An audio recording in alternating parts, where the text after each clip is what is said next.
Welcome to Riders Week 23.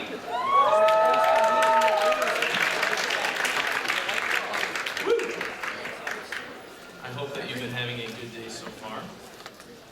We have some wonderful students that will be reading for us today. You can see them all behind me right here. Let's give them a round of applause.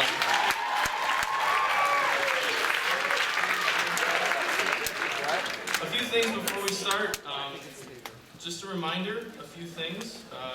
Make sure you sign up for or subscribe to the Right Life podcast. It's on iTunes.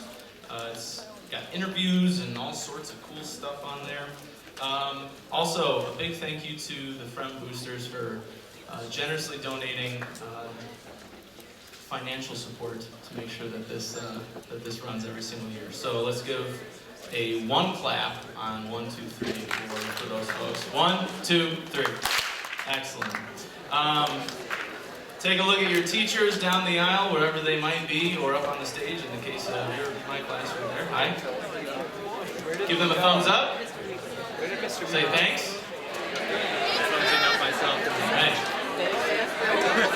I also saw this written on the sign up here.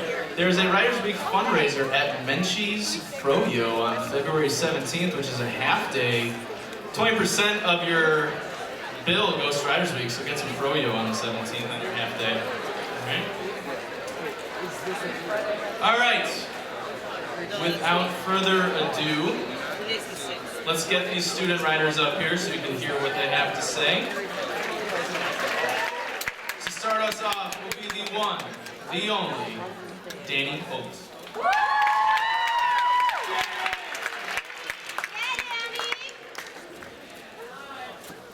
Hi everyone, I'm gonna be roasting Fran. Hello. Don't take it personal. Don't be offended by what I'm about to say, but those makeout sessions in the hallway are hella cliche. As much as you think we all love to watch, we would honestly prefer you take it down a notch. Why is it always in front of my locker? And when I ask you to move, it's somehow a shocker. Moving on like you should, because it'll probably end in 2 months anyway. Don't be offended by what I'm about to yell. But your speakers in the hallway won't help you excel. Thanks for making us listen to your horrid music. Volume up, no, just kidding, you should definitely reduce it. Don't be offended by what I'm about to stress. But teachers, come on, bathroom breaks won't prevent my success. They'll actually help me focus on something other than how bad I have to pee. Give me a break once a week, then I'll get over it and let it be. Now, Mr. Tennifer. He's a pretty cool principal, not gonna lie. He's a 6'4", nice, friendly guy? But don't be offended by what I'm about to speak. When I say Mr. Tennifer's blog game is seriously weak. We all get the emails, but who really checks it? Be honest, for real, the word blog totally wrecks it. Don't be offended by what I'm about to tell you. But if you're playing a game in class, wandering eyes will definitely sell you out, because apparently it's more interesting than what you're learning in class. Front row center, obvious distractions, it's seriously concerning. Don't be offended by what's about to be told, but the temperature in the school is either sweaty hot or freezing cold. First period is a sweater, and then second is Florida weather, and it's almost as inconsistent as teachers without their morning coffee. Don't be offended by what I'm about to complain. I don't think I'm asking much, but slow walkers drive me insane. It's like a 10-to-2 ratio, me versus you, as I walk past your texting and walking, molasses slow crew. Don't be offended by what I'm about to mention, but I think Fremd needs a parking pass intervention. Yellow tickets are handed out by the hour. Salty students, sheet in hand, their mood definitely turns sour. Don't be offended by what I'm about to explain, but those quote-unquote paper towels in the bathroom are hard to maintain. Not only that, but they are frickin' disgusting. If they were cars, they'd be broken and constantly rusting. Don't be offended by what I'm about to recall, but that pulver in the lunchroom certainly sickened us all. It spewed water for garbage at rapid rates. I swear to God, it was the grossest concept in the United States. Don't be offended by what I'm about to decide, but the past 4 years at Fremd have been one hell of a ride. These topics, as well as tests, all put aside, Fremd did a good job at being my guide. Thank you.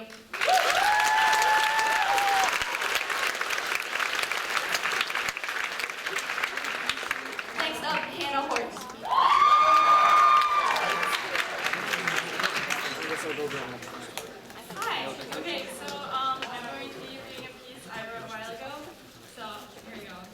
Today I present to you a monologue-esque short I wrote, which is published in Your Magazine by a featured author of Writers Week last year, Jennifer Nevin. The founding piece is I turned into an award-winning screenplay, a 20-minute short film, followed by a premiere I organized thanks to the very willing Metropolis Theater in Arlington Heights. It's not about me. I hope this piece inspires any of you something I was utterly afraid of, to go as far outside of your comfort zone and test any limits, all for the creation of art. Here is Fran Flowers. Yes, 1,257 days is exactly how long I had gone without speaking to my brothers. Impressive, right? I know, I could have gone even longer if I wanted to, but that wasn't part of my plan. Why did I do it, you may ask? I could act as if there were many reasons I did not speak to my brothers for that long. Act in the way most do to cover up any seemingly psychotic crime by making up logistical excuses. I could do that. I could say, oh, I was mad at my brothers, or it was just a bet and I like winning. Or maybe it was a cleanse. I'm really into these trendy mind cleanses lately to make you more sane, and it was really helpful for me. That last one was actually pathetic. I did not do it for any of those reasons. My reason is much more simple. Simple, yet somewhat frowned upon.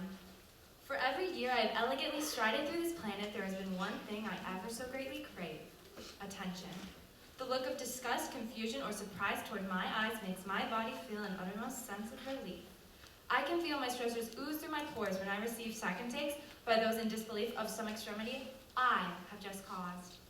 Anyway, beginning with odd stunts purposely resulting in kindergarten me getting to have cast for a few months, my obsession with attention has now skyrocketed into the meticulous planning of every single aspect of my life in order to get the perfect attention needed in any situation. Just last Tuesday, I gave myself a swirly and blamed this girl Sienna, who acts as if I don't exist on it. Now, every time I see her in the hall, she looks at me, scrunching her eyes and growling under her breath.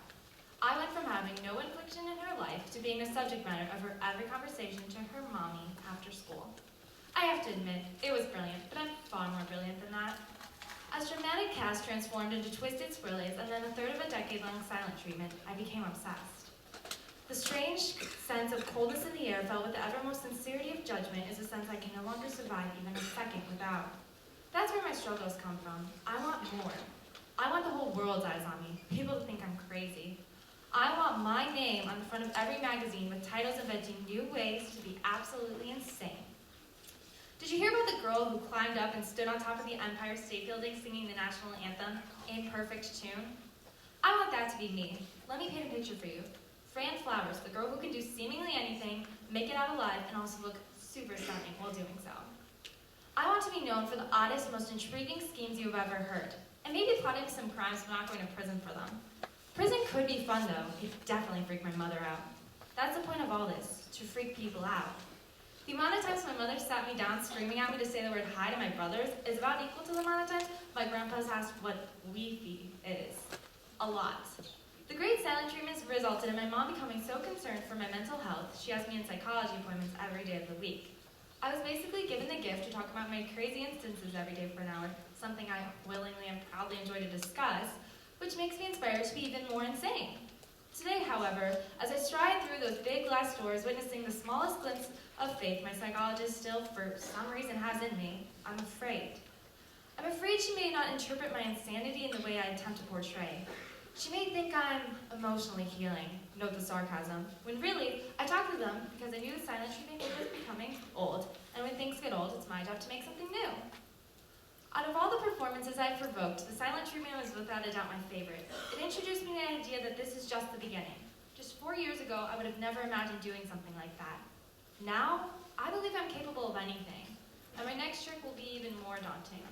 For the next 3 years, 5 months, and 9 days, I will probably be the most glamorous face on the side of your milk carton you have ever seen. Thank you.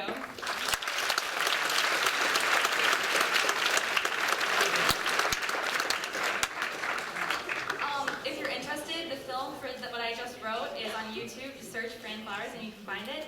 And next up is Kaylee Jatel.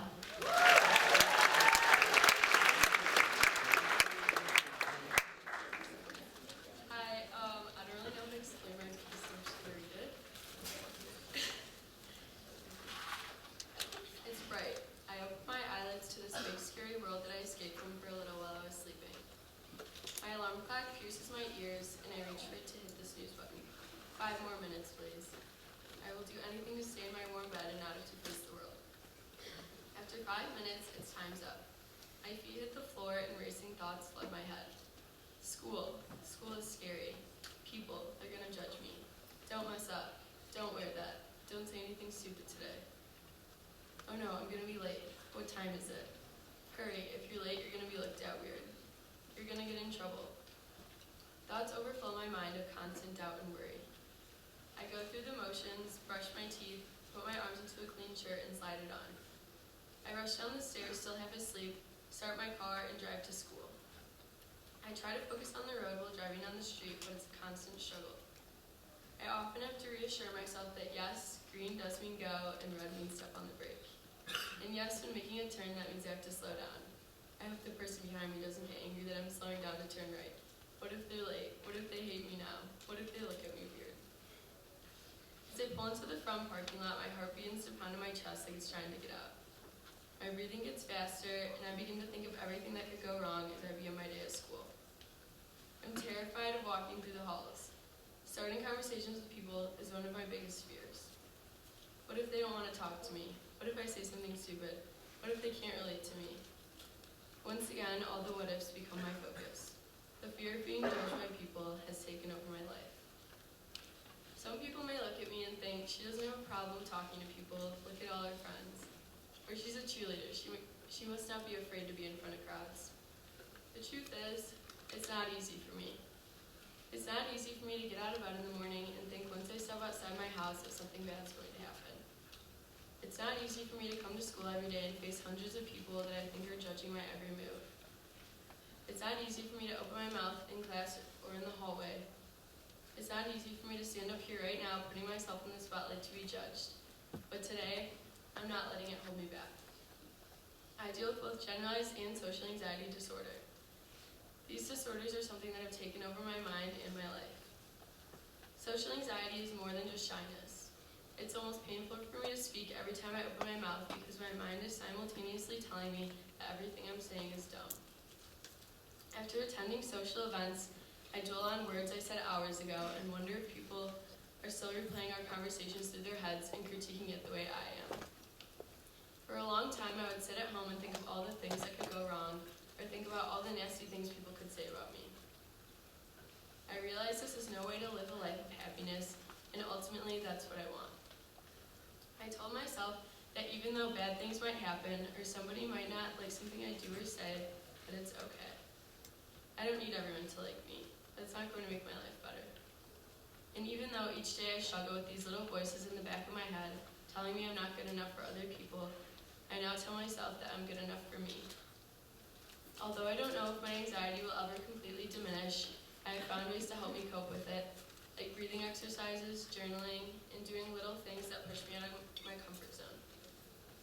Something I want everyone to take away from this is even though you may not know about or see something that someone is struggling with, that does not mean it does not exist. Take a look around. Every single person in this room comes to school every day dealing with something that most people have no idea about. So before you go jumping to conclusions about others, think about what they may be going through. Maybe for you, it's not anxiety. Maybe it's family issues, low self-esteem, an eating disorder, or just a struggle to find yourself. But whatever it is, know you're not alone. Everyone has something that consumes their mind and heart daily. I want everyone to know it's okay. It's okay to have struggles because we all do. It's okay to reach out and ask for help. It's important no one feels isolated or that their situation is permanent. I encourage you to be kind to one another and build each other up. We are all on this journey called life, and it's not always easy, but having confidence in yourself and putting positivity into the world can only make it a better and happier place to live.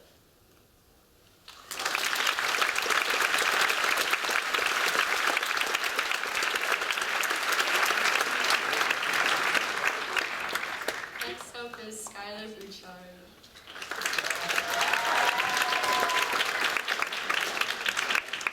I don't have an intro for this, but I think it needs one. This is about skydiving, and I don't know how to preface it because it doesn't start with preface. So, in the 1980s, before the invention of the internet had turned to a source of idleness, two brothers, Roger and Carl Nelson, had founded skydiving's first fraternity. They were called the Freak Brothers, and they became revolutionary to the sport. Before them, the sport mainly contained military and ex-military members. But the Nelson brothers brought, before them, the Nelson brothers opened the floodgates for anyone to become a skydiver. In 1986, Roger Nelson used the money he had made smuggling drugs into this country and set up his own drop zone next to the place he once trained at in the rural town of Sandwich, Illinois. The Freak Brothers that were involved in Sandwich were often called the Bags because they would camp out in fields waiting for the next jump. Here's where the floodgate of new individuals really gets interesting because the appeal of skydiving drew people from all walks of life. All of them coming together and turning the Sandwich drop zone into a sort of Woodstock of the sky. Sandwich had soon become a hub for individuals crazy enough to jump out of an airplane with nothing but a backpack containing a nylon tarp and some strings. This is where my parents met. There was a man there that was appropriately nicknamed Rainbow because of the fact that he used to bank jumps with a rainbow-colored afro wig on his head. South African Seed, the ex-apartheid member who would eat frogs and snort earthworms. The guy that had terrible gear he refused to replace, so he would constantly fly in his reserve. Something so idiotic that he should have been handed a Darwin Award on the spot. And my dad says he did the math, and it actually would have been cheaper for him to buy new equipment.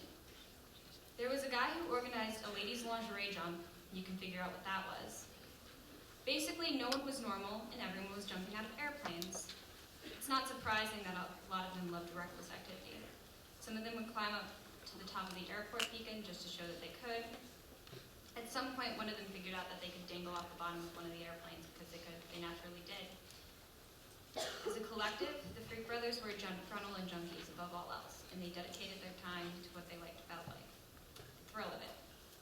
Now, the combination of the ego of the founder and the daringness of the collective led to something known as the 144 Way. It shattered the record and became the single largest skydiving formation my father ever. My father is still bitter about the fact that he didn't get to be on the jump. He was on all of the practice jumps for it, and my uncle was actually on it, but that's not the point. The record was a representation of what the Freak Brothers movement had done to skydiving. It brought a larger crowd of people, led to more collaboration and more daring attempts. The record remained standing until 2015. By 1989, the drop zone was gone. It had moved to Ottawa, and now the remnants of the old drop zone has become Skydive Chicago. Roger Nelson spent his life in and out of prison and is long dead now, and so are many of his followers. Most of the old bags have moved on from their skydiving days. But this isn't about what happened to the skydivers after the days of Sandwich. What mattered was the present. When you're falling out of the sky with seconds to spare, the only thing that matters is the moment. High up in the clouds, the past and the future become irrelevant, and only seconds matter. They live their lives for the sake of the present, and my God, did they make their present one worth being in.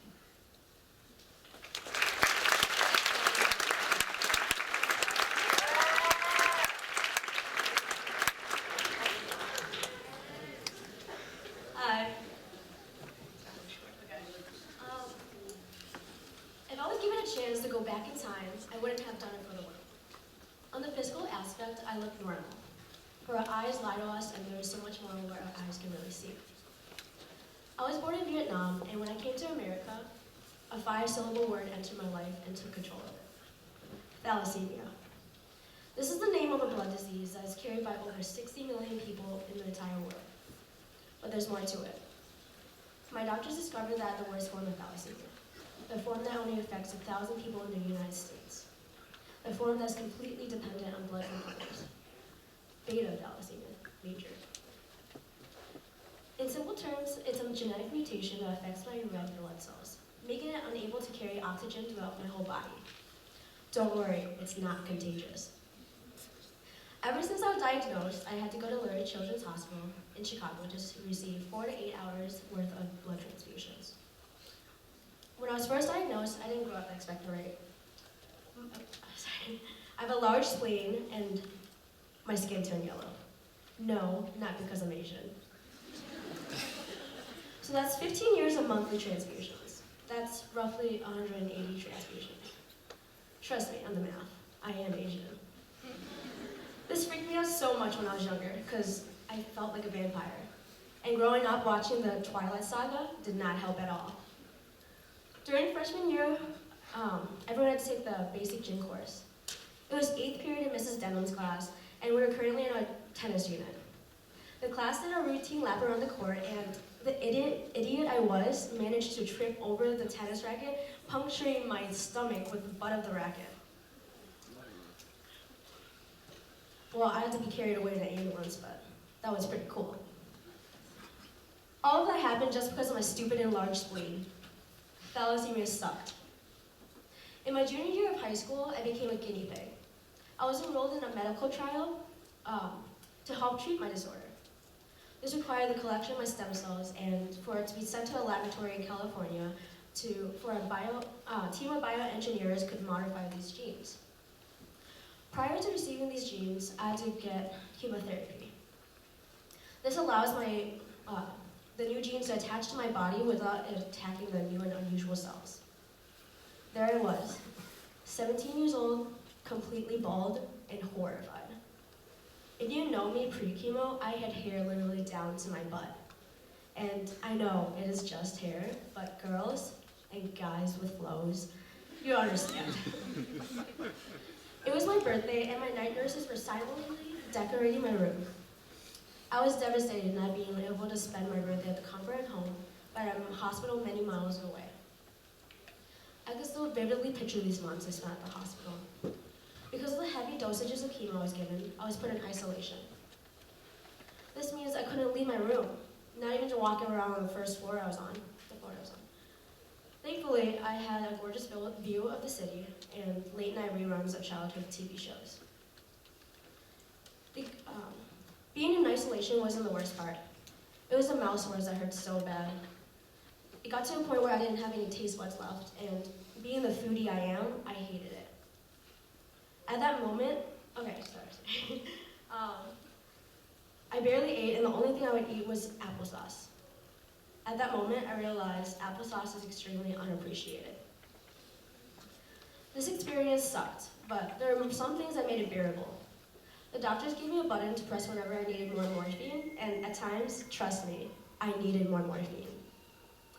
But when I wasn't knocked out cold from clicking so much, I was able to spend time with my friends and family who visit me during this time. This gave me motivation to follow through with the medical study, and this medical study is now currently allowing me to live a life without any more blood transfusions. So guys, be open to change. If I wasn't open to change, I wouldn't be where I am today, currently 1.5 years of chemo and transfusion free.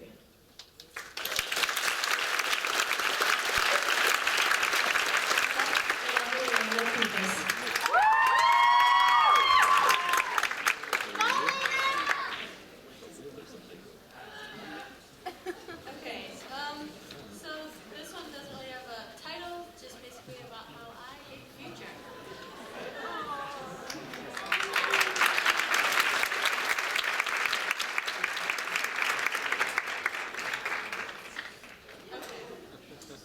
So I'm a senior here at Fremd, and I'm probably the only senior who does not want to leave high school. Anyone who knows me can agree that I hate change. I like being comfortable, and I'm not really the adventurous or risk-taking type of person. All of last year, if anybody brought up college, I refused to talk about it. I didn't like any part of it. At one point, I even thought of just not going to college at all because I hated the thought of it that much. Yeah, parents were not too happy with that idea.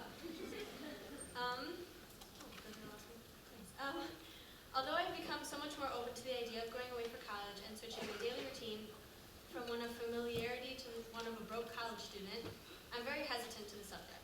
I like being comfortable. I've spent my whole life living in Palatine. I've been going to school with the same group of kids for the last 12 years, and I just don't think I'm ready to let it all go so quickly. I don't like the idea of being in a place I'm not familiar with. These last 4 years, I've memorized these hallways, memorized the roads I drive on every day, memorized so many names and faces that I can't even count. And I know people always say that I'll eventually have a whole new set of things to memorize, but come on, it took me long enough to remember if Palatine Road comes before or after Illinois. And I really have to go through all that again? I like life how it is now, and I don't want it to change. I remember during Fremd After Dark, there were pieces of paper that were titled My Favorite Memory at Fremd. Not even joking, I wrote the word everything because I couldn't pick one thing. I know I'm not the only person who feels this way, but I'm going to miss the football games. I actually cried walking down the bleachers after the last football game. Very lame, I know. I'm going to miss all the amazing teachers at this school. There are teachers that I've had throughout these 4 years that made me excited to come to class. For those underclassmen in the audience, I want you to know that you are so fortunate to have a faculty like the one here at Fremd. Never take it for granted because you don't realize what a great education you're getting. I'm going to miss the sense of togetherness that this school has. Even though I may not be friends with every single person at this school, I've been with most of these people almost my whole academic career, and to think about not seeing their faces every day while walking to class is something that I haven't quite wrapped my head around yet. If you've ever seen me during homecoming week, you know that I'm going to miss the school spirit. I understand not everyone was as enthusiastic about school spirit, but personally I love it. Any spirit week is without a doubt my favorite week. I don't know if having a record of wearing a onesie every pajama day since freshman year is an accomplishment, but I'll take it as one. Even though Fremd has so many great things I'm going to miss, college is such an exciting time in a person's life. It's the transition into adulthood and taking initiative of your life. You get to make your own decisions of things like what Pinterest DIYs you're going to make for your dorm, or what time you want to take your classes. That's one of the things I think most of us seniors are excited for, the fact that we'll no longer have to get up at the break of dawn. Thanks, D211, for that one. You also get to meet so many new people and create so many new experiences. I know I'm contradicting myself, but as bittersweet as this year has been so far, I've grown to be grateful for my time here as well as all the memories created. I've also hesitantly grown to accept the change that is inevitable, and I guess that's another thing that Fremd, my family, and friends taught me about growing up. No matter how much we want to stay, we must move on. On a non-school-related note, I'm going to miss being with my friends every day. My best friends just happen to be the people I dance with, so I'm not lying when I say we are together all the time. I know in today's society, it's not going to be hard to call them or text them if I'm missing their crazy antics. No wonder they call me Grandma Elena. It's the most grandma thing I've ever said.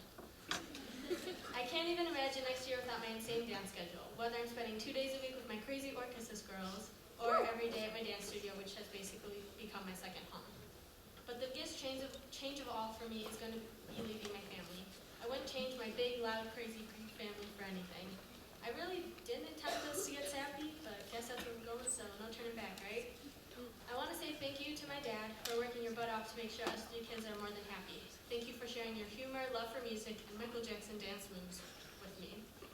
To my mom, thank you for everything you do for TJ, Katie, and I.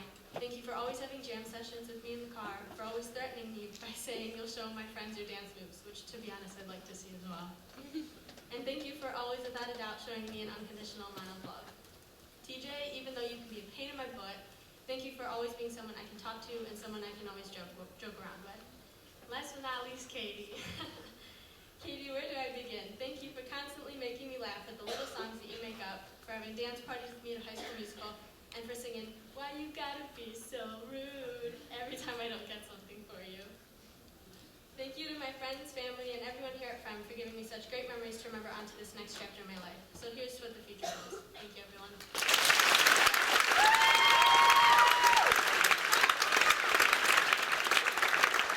And now, give it up for the amazing Sue and Cho.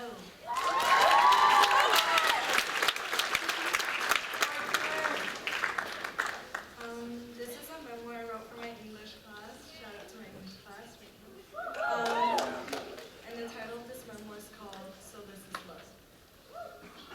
I wake up to the buttery smell of fresh baked oatmeal cookies. My eyes fall open and only one thing is on my mind. My grandma's secret recipe. As the fragrance dripped into my room, I quickly attempt to fix the crinkled bed sheets and greet my grandma like I always do on Saturday mornings. But then I remembered, she's not here with me anymore.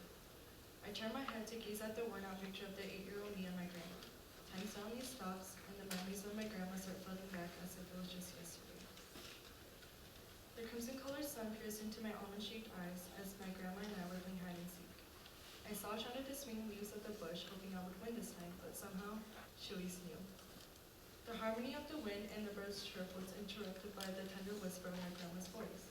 "Suman, I can see you," she exclaimed in excitement.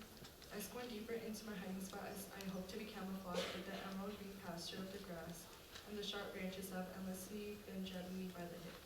Nevertheless, my grandma called me. Disappointed that I am once again lost, I pouted and stomped my foot loudly.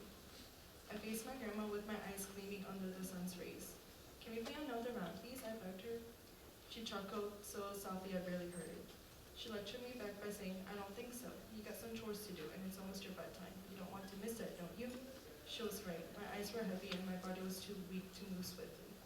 After we came back into the house, I lunged toward my bed as my grandma attempted to find some pink pajamas in my chaotic drawer. She plopped down beside me, breathing in a constant pattern.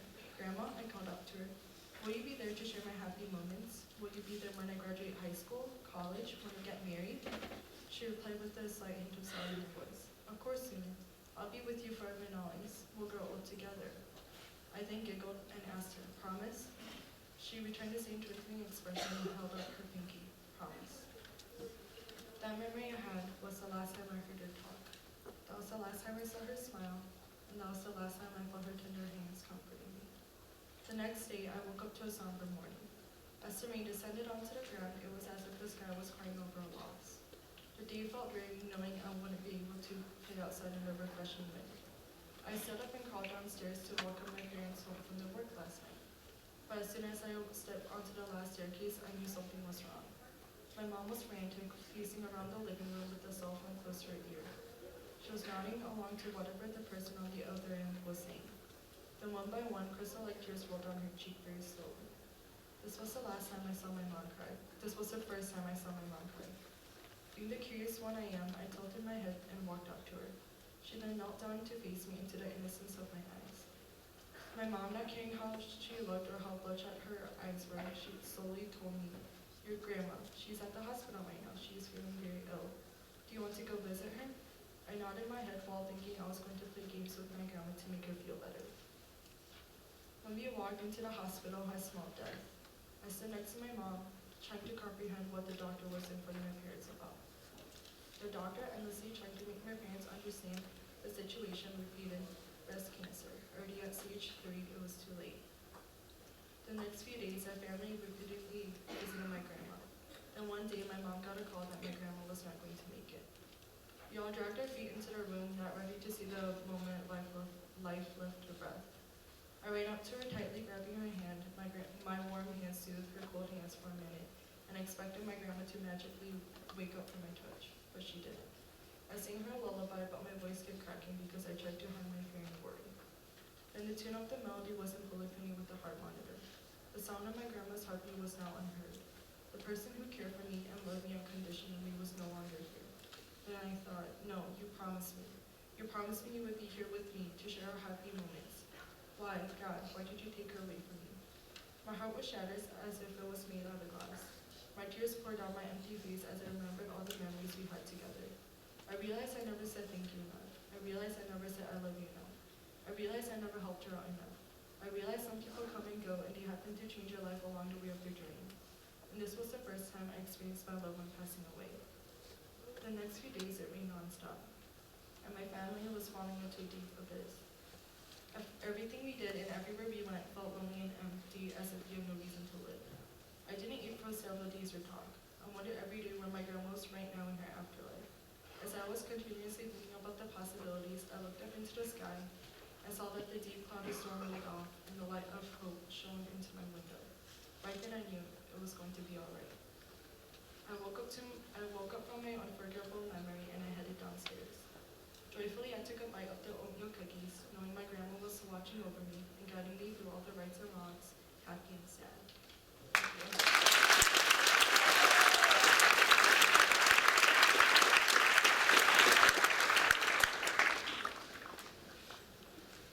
Let's give another round of applause for everybody, please.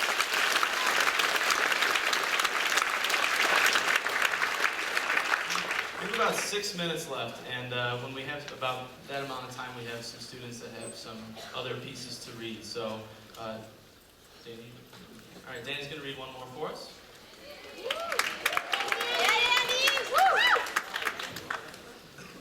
Okay, so this one is a prompt I got from Miss Christensen last semester. It's "I believe," so I'll just take it away.